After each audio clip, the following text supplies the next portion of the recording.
ఇలాంటి మరెన్నో వీడియోలు చూడడానికి like, share, subscribe and comment. ఈరోజు ఈ వీడియోలో 2025 సంవత్సరంలో ధనుర్మాసము ప్రారంభము మరియు ముగింపు తేదీలు, తిరుప్పావై పాశురాలు అంటే ఏమిటి, ధనుర్మాస వ్రత నియమాలు ఏమిటి అనే విషయాల గురించి తెలుసుకుందాము. సూర్యుడు ఒక రాశి నుండి మరొక రాశికి మారే క్రమంలో ధనుర్రాశిలో ప్రవేశించి తిరిగి మకర రాశిలో ప్రవేశించే వరకు మధ్య ఉన్న కాలాన్ని ధనుర్మాసంగా పిలువబడుతుంది. ఈ ధనుర్మాసం ముఖ్యంగా ఆధ్యాత్మికంగా ముఖ్య కాలం.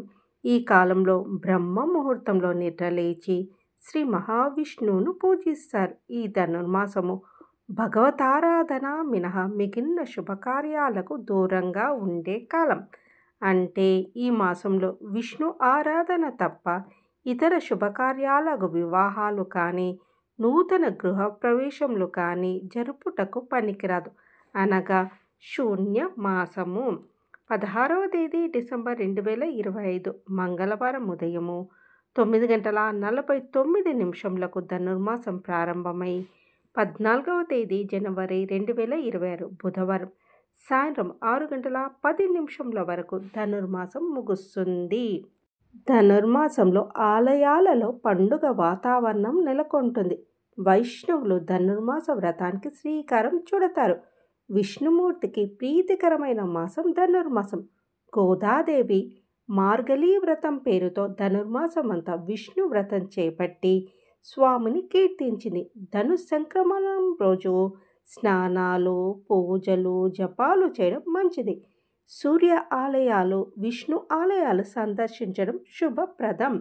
ధనుర్మాసం అంటే దివ్య ప్రార్థనకు అనువైన మాసం అని అర్థం. ధను అనగా దేని కొరకు ప్రార్థిస్తున్నామో అని అర్థం. దుష్టా ధనుర్మాసం అత్యంత పునీతమైనది. ధనుర్మాసం తెలుగు సంస్కృతిలో ఒక భాగం. దేవాలయాల్లో జరిగే ఆగమ విహిత కైంకర్యాలలో స్థానిక ఆచార వ్యవహారాలు, ఇతర సాంప్రదాయాలు కలగలిసిన అంశాలలో ధనుర్మాసం ఒకటి.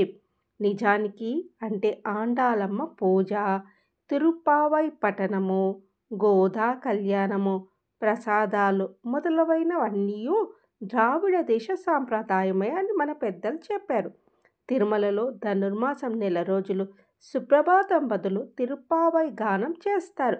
సహస్రనామార్చనల్లో తులసీ దళాలకు బదులు బిల్వ పత్రాలను ఉపయోగిస్తారు. శయన బేరంగా ఈ ధనుర్మాసంలో రజిత శ్రీకృష్ణ స్వామిని అర్చిస్తారు. ఇది తిరుమలలో జరిగే సాంప్రదాయం. ఈ ధనుర్మాసంలో ఉభయ సంధ్యలో ఇల్లు శుభ్రం చేసి దీపారాధన చేయడం వల్ల మహాలక్ష్మి అనుగ్రహం లభిస్తుంది. దరిద్రం దూరం అవుతుంది. ఈ మాసంలో ప్రతిరోజు బ్రహ్మ ముహూర్తంలో పారాయణం చేసిన వారు దైవానుగ్రహానికి పాత్రులగుట తథ్యమని శాస్త్రవచనం. సాక్షాత్ భూదేవి అవతారమూర్తి అయిన ఆండాళ్ రచించిన దివ్య ప్రబంధమే తిరుప్పావై. ద్రావిడ భాషలో తిరు అనగా పవిత్రమైన, పావై అనగా వ్రతం, ప్రబంధం అని అర్థం. వేదాల ఉపనిషత్తుల సారమే తిరుప్పావై అని మన పూర్వాచార్యులు ప్రస్తుతించి ఉన్నారు. ఉపనిషత్తులే గోదాదేవి నోట సర్వ సులభ రీతిలో వెలువడినాయని, తిరుప్పావై విష్ణుమూర్తి పాద పద్మాలను అందుకోవడానికి మార్గదర్శకాలని చెప్పబడింది. ఈ మాసంలో విష్ణువును మధుసూదనుడు అనే పేరుతో పూజించి మొదటి 15 రోజులు చక్కెర పొంగలి లేదా పులగం స్వామికి నైవేద్యంగా సమర్పించాలి. తర్వాత 15 రోజులు దద్దోజనము అర్చించాలి. పెళ్ళీడు అమ్మాయిలు తమ ఇండ్ల ముందు ముగ్గులు, గొబ్బెమ్మలతో పూజలు చేయడం వల్ల కోరిన వరుడు లభిస్తాడు. గోదాదేవి మార్గళీ వ్రతం పేరుతో విష్ణువును ధనుర్మాసమంతా పూజించింది. ప్రతిరోజు ఒక పాశురంలో స్వామిని కీర్తించేది. ఈ వ్రతం వల్ల మోక్షం సిద్ధిస్తుంది. శ్రీకృష్ణుని ధనుర్మాసం నెల రోజులు తులసీమాల సమర్పించే యువతకు నచ్చిన వరుణ్తో వివాహం జరుగుతుంది. ధనుర్మాస వ్రతము దీని గురించి మొదట బ్రహ్మదేవుడు నారద మహర్షికి వివరించినట్లు పురాణ కథనం. ధనుర్మాస వ్రతానికి సంబంధించిన అంశాలు బ్రహ్మాండ, ఆదిత్య పురాణాల్లో, భాగవతంలో, నారాయణ సంహితలో కనిపిస్తాయి. ఈ వ్రతం ఆచరించాలనుకునేవారు శక్తి మేర విష్ణు ప్రతిమను తయారు చేయించి పూజా గృహంలో ప్రతిష్ఠించుకోవాలి. ప్రతిరోజు సూర్యోదయానికి ముందు లేచి స్నానాధికాలు ముగించాలి. పంచామృతాలతో శ్రీ మహావిష్ణువును అభిషేకించాలి. అభిషేకానికి శంఖం ఉపయోగించడం మంచిది. తర్వాత తులసి దళాలు, పువ్వులతో అష్టోత్తర సహస్రనామాలతో స్వామిని పూజించి నైవేద్యం సమర్పించాలి. ఈ నెల రోజులు విష్ణు కథను చదవడము, తిరుప్పావై పఠించడం చేయాలి. నెల రోజులు చేయలేని వారు 15 రోజులు లేదా 8 రోజులు లేదా కనీసం ఒక రోజైనా ఆచరించవచ్చు.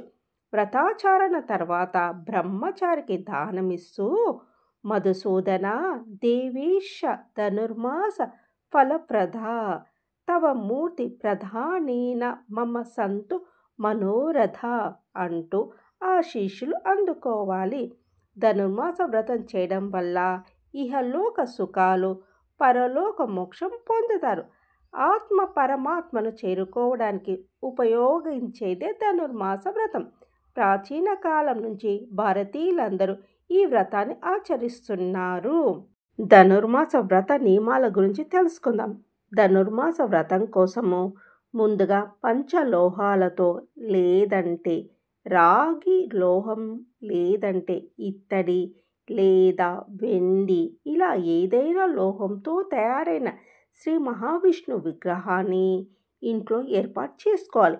ఈ విగ్రహానికి రోజు ఆవు పాలు, కొబ్బరి నీళ్ళు, పంచామృతాలతో అభిషేకం చేయాలి. అలాగే మొదటి 15 రోజులు బియ్యం, పెసరపప్పుతో, మిగతా 15 రోజులు దద్దోజనంతో నైవేద్యం సమర్పించాలి. దీపారాధన చేయాలి. ఇలా చేస్తే ఇహలోకంలో సర్వ సంపదలు, పరలోకంలో మోక్ష ప్రాప్తి లభిస్తుందని పండితులు చెప్తున్నారు. ఇంట్లో శ్రీ మహావిష్ణు విగ్రహం లేనివారు లక్ష్మీనారాయణ పూజ చేయవచ్చునని పండితులు అంటున్నారు. దీనికోసము లక్ష్మీనారాయణ చిత్రపటానికి గంధం, కుంకుమతో బొట్లు పెట్టుకోవాలి. తర్వాత ఆవు నెయ్యితో దీపం వెలిగించుకోవాలి. పంచోపచారం చేసి పచ్చ కర్పూరంతో హారతి ఇవ్వాలి. ఇంకా పచ్చ కర్పూరం కలిపిన ప్రసాదాన్ని నైవేద్యంగా సమర్పించాలి. అలాగే గోదాదేవి రాసిన తిరుప్పావై పాశురాలను ప్రతిరోజు పఠించాలి. ధనుర్మాస వ్రతం చేసేవారు రోజు 2 మంత్రాలను పఠిస్తూ పూజ చేయాలి.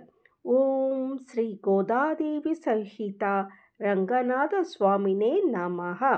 గోదాదేవి అష్టోత్తరంలోని ఓం శ్రీ రంగ నిలయై నమః అనే ఈ 2 మంత్రాలను జపిస్తే ఇంట్లో అంతా మంచి జరుగుతుంది.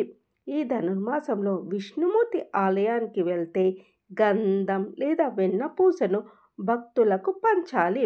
అగ్నిపురాణం ప్రకారము ధనుర్మాసంలో విష్ణు ఆలయానికి వెళ్ళినప్పుడు ఆలయానికి ఏదైనా దానం ఇవ్వాలి. అది పూజా వస్తువు కావచ్చు, లేదంటే ధనం కావచ్చు. ఇలా ఈ మాసంలో ఏదైనాను దానం ఇవ్వవచ్చు. ఈ మాసంలో సంపంగి పూలతో విష్ణుమూర్తిని పూజించినట్లయితే కుజదోషం తొలగిపోతుంది. అలాగే ఆర్థిక సమస్యలు ఉన్నవారు తెల్ల గన్నేరు పూలతో పూజిస్తే ఆర్థిక సమస్యలు తొలగిపోతాయి.